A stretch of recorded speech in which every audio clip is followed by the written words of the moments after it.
আসসালামু আলাইকুম। আজ আমরা জানব সূরা ফাতিহা সম্পর্কে। আমরা প্রতিদিন নামাজের মধ্যে সূরা ফাতিহা পড়ি, দিনে কমপক্ষে ১৭ বার। কিন্তু আমরা কি কখনো এই সূরার অর্থ, সারমর্ম জানি?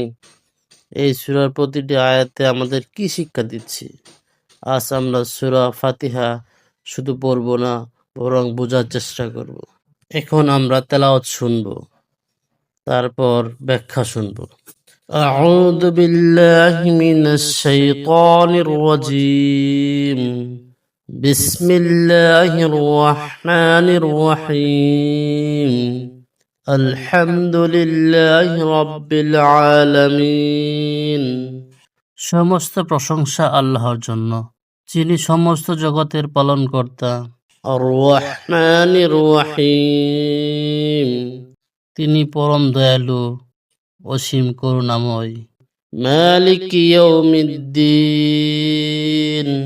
বিচার দিনের মালিক। ইয়াকা না'বুদু ওয়া ইয়াকা নাস্তাঈন, আমরা শুধু তোমারই ইবাদত করি এবং তোমারই সাহায্য চাই। ইহদিনাস সিরাতাল মুস্তাকিম, আমাদের সরল পথে পরিচালিত করো। صراط الذين أنعمت عليهم غير المغضوب عليهم ولا الضالين, সে সমস্ত লোকের পথ যাদেরকে তুমি অনুগ্রহ দান করেছ, তাদের পথ নয় যাদের প্রতি তোমার গজব নাজিল হয়েছে এবং যারা পথভ্রষ্ট হয়েছে। সূরাতুল ফাতিহা শব্দের অর্থ উদ্বোধন, সূচনা বা ভূমিকার সূরা। ইমাম কুরতুবী বলেন, একে ফাতিহা এর জন্য বলা হয় যে এই সূরার মাধ্যমে কোরআন পাঠ শুরু করা হয়। এই সূরার মাধ্যমে কোরআনের সংকলন কাজ শুরু হয়েছে এবং এই সূরার মাধ্যমে সালাত শুরু করা হয়। এটি মক্কায় অবতীর্ণ প্রথম ও পূর্ণাঙ্গ সূরা। এতে ৭টি আয়াত, ২৫টি কালিমা বা শব্দ এবং ১১৩টি হরফ বা বর্ণ রয়েছে। নামকরণ, এই সূরার বিষয়বস্তুর সাথে সামঞ্জস্য রেখেই এর নামকরণ করা হয়েছে, যার সাহায্যে কোনো বিষয়, গ্রন্থ বা জিনিসের উদ্বোধন করা হয়। অন্য কথায় বলা যায়, এই শব্দটি ভূমিকা এবং বক্তব্য শুরু করার অর্থ প্রকাশ করে। ইমাম বুখারী রাহমাতুল্লাহ আলাইহি বলেন, সূরাটির নাম উম্মুল কিতাব এজন্য রাখা হয়েছে যে এই সূরার মাধ্যমে পবিত্র কোরআনের সংকলন কাজ শুরু করা হয়েছে এবং এই সূরা পাঠের মাধ্যমে সালাত শুরু করা হয়ে থাকে। শানে নজুল, অধিকাংশ মুফাসসিরের মতে এটি হিজরতের পূর্বে মক্কায় নাজিল হয়েছিল। এটি পূর্ণাঙ্গ সূরা রূপে সর্বপ্রথম নাজিল হওয়া সূরা, যদিও সূরা আলাক্কা ও মুজাম্মিলের কিছু অংশ এর আগে নাজিল হয়েছিল। গুরুত্ব, মহানবী সাল্লাল্লাহু আলাইহি সাল্লাম এর নবুয়তের জীবনের প্রাথমিক পর্যায়ে যখন ইবাদতের নিয়ম কানুন ও আল্লাহর গুণাবলী মানুষের সামনে তুলে ধরার প্রয়োজন ছিল, তখন এটি নাজিল হয়। মূল বার্তা, সূরা ফাতিহা বান্দার পক্ষ থেকে একটি দোয়া।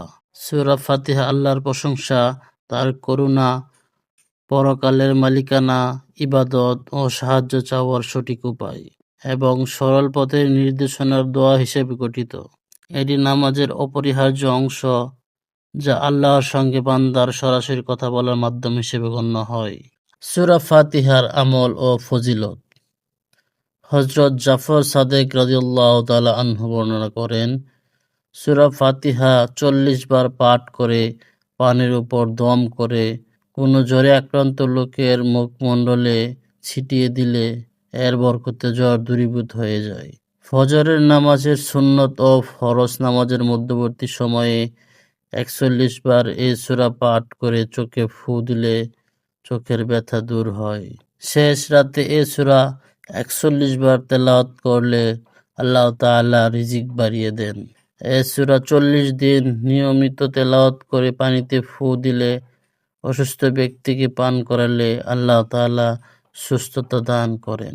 এ বিষয়ে হযরত আব্দুল মালিক ইবনে উমাইর রাদিয়াল্লাহু তাআলা আনহু বর্ণনা করেন, হাদিসে রাসূল সাল্লাল্লাহু আলাইহি সাল্লাম বলেছেন, সূরা ফাতিহা সব রোগের মহা ঔষধ।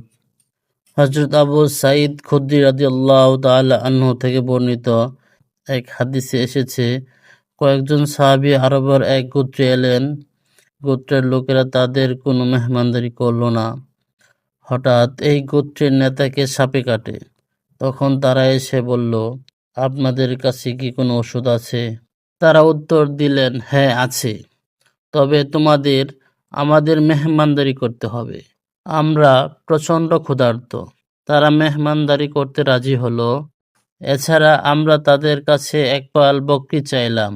তখন একজন সাহাবী উম্মুল কোরআন অর্থাৎ সূরা ফাতিহা পড়ে মুখে থুতু জমা করে সে ব্যক্তির ক্ষতে মেখে দিলেন। ফলে বিষ নেমে গেল এবং সে সুস্থ হয়ে গেল।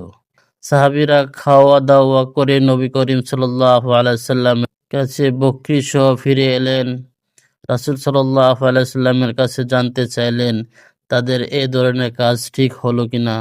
নবী করিম সাল্লাল্লাহু আলাইহি সাল্লাম শুনে মুচকি হাসলেন এবং বললেন, ঠিক আছে, বকরিগুলো নিয়ে যাও এবং তাতে আমারও জন্য একটি অংশ রেখে দিও। আজ থেকে আমরা সূরা ফাতিহা শুধু মুখস্থ পড়ে যাব না, বরং বুঝে পড়ার চেষ্টা করব, কারণ এই সূরার মাধ্যমে আছে আমাদের জীবন গড়ার নির্দেশনা। আসসালামু আলাইকুম ওয়া রাহমাতুল্লাহ।